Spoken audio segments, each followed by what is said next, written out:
శ్రావ్య చాలా చురుకైన అమ్మాయి. ఉదయాన్నే లేచి ఇంటి పనుల్లో తల్లిదండ్రులకు సహాయం చేస్తుంది. అమ్మా శ్రావ్య, అమ్మా శ్రావ్య, పాలు పితకడం అయిపోయిందా? అమ్మా అయిపోయింది, వస్తున్నా. ఆడ తల్లివే, అప్పుడే ఇల్లు కూడా తుడిచేస్తున్నావా అమ్మా? చాలా చక్కగా తుడుస్తున్నావమ్మా, తల మెరిసిపోతుంది. ఆ పని ఈ పనియే కాదు, అన్ని పనులు చకచకా చేస్తుంది. ఇంకా శ్రావ్యకి వంట చేయడం అంటే చాలా ఇష్టం. వంట చేయడమే కాదు, ముగ్గులు వేయడం, దాంట్లో మంచి మంచి కలర్స్ నింపడం, చక్కగా దాన్ని అలంకరించడం, ఇదంతా చూస్తూ తల్లి మురిసిపోతూ ఉంటుంది. ఇలా అన్ని పనులు ముగించుకొని తండ్రి దగ్గరికి వెళ్తుంది.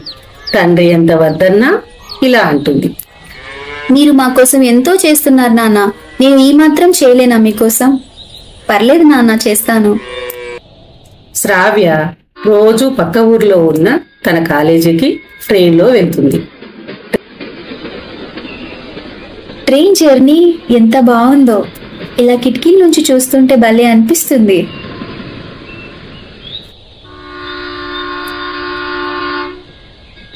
అబ్బా, ఈరోజు వాతావరణం ఎంత బాగుంది, చల్లగా అనిపిస్తుంది. అయ్యో బిట్టు, ఎందుకు అరుస్తున్నావురా? మీ దోస్తు గురించా? ఇంకా రాలేదా అమ్మాయి? ఏంటి ఇంకా వస్తున్నావు? నేను కాలేజ్కి వెళ్ళొచ్చాక కలుస్తాను. అక్కడే ఉండు బిట్టు. ఇదిగో బిట్టు, నీకోసం బిస్కెట్స్ తీసుకొచ్చాను, తిను. ఎందుకు రా, నేనంటే నీకు అంత ఇష్టం. ఎంత క్యూట్ గా ఉంటావురా. అమ్మాయి, అమ్మాయి, ఓ అమ్మాయి, చూడమ్మా అమ్మాయి, వచ్చావా? నీ గురించే ఎదురు చూస్తూ ఉంది.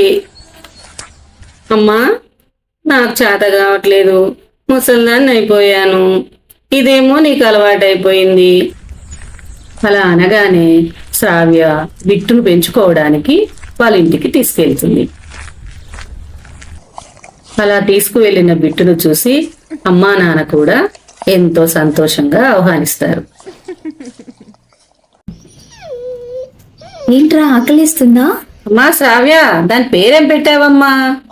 అమ్మా అవ్వా దీని పేరు బిట్టు అని పెట్టింది, అదే పేరుతో పిలుద్దాం అనుకుంటున్నానమ్మా. బిట్టువా, చాలా బాగుంది. అలా బిట్టు వాళ్ళ ఇంట్లో మనుషులకి తొందరగానే కలిసిపోయింది.